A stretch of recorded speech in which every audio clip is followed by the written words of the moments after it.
some people say that mass immigration into the United States can help reduce world poverty. Is that true? Well, no, it's not. And let me show you why. This gumball represents the 1 million legal immigrants that the United States has taken every year on average since 1990. Now, who in the world deserves our humanitarian compassion? The World Bank has one measure of the desperately poor of the world. They make less than $2 a day. And how many people make less than $2 a day in the world? We'll start with Africa. In Africa alone, there are 650 million people who make less than $2 a day. 650 million.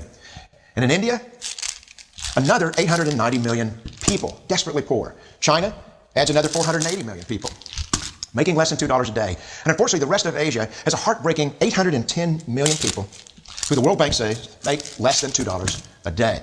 And finally, there's 105 million of Latin America's population that are desperately poor. All told, the World Bank says there are 3 billion people in the world, 3 billion people who are desperately poor, making less than $2 a day. That's 3,000 gumballs. And every year, we take a million and suggest that we've somehow made a humanitarian difference.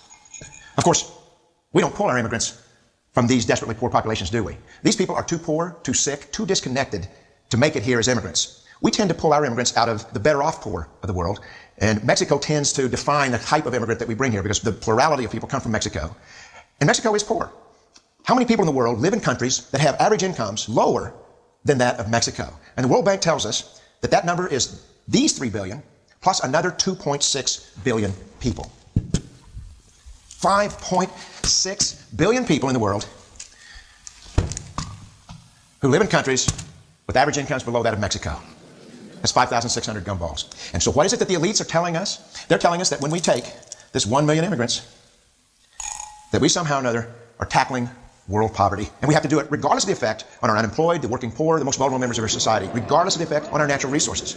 Even if we went by the most radical proposals in Washington, which are to actually double our immigration to 2 million a year, which would totally overwhelm our physical, natural, and social infrastructures, we couldn't make a noticeable difference. And we may be really hurting the impoverished people of the world because the million that we do take are among the most energetic, often the better educated, certainly the most dissatisfied people that if they did not immigrate would be the agents for change to improve the lot of all the people in these countries. The true heroes in the global humanitarian field are the people in these countries who have the wherewithal to immigrate to another country but instead stay in their countries to apply their skills to help their fellow countrymen.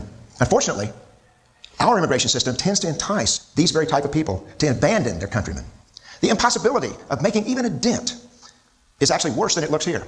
Because last year, when we took 1 million immigrants, these countries added, births over deaths, 80 million more people into the impoverished population.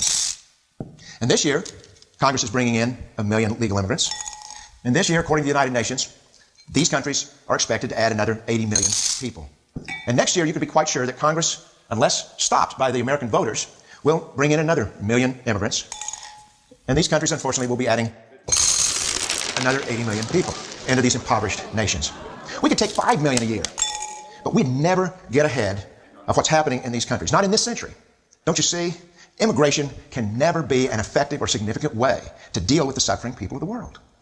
They have to be helped where they live. 99.9% of them will never be able to immigrate to a rich country. There's no hope for that. They have to bloom where they're planted. The only place that 99.9% of these people can be helped is where they live. Let's help them there.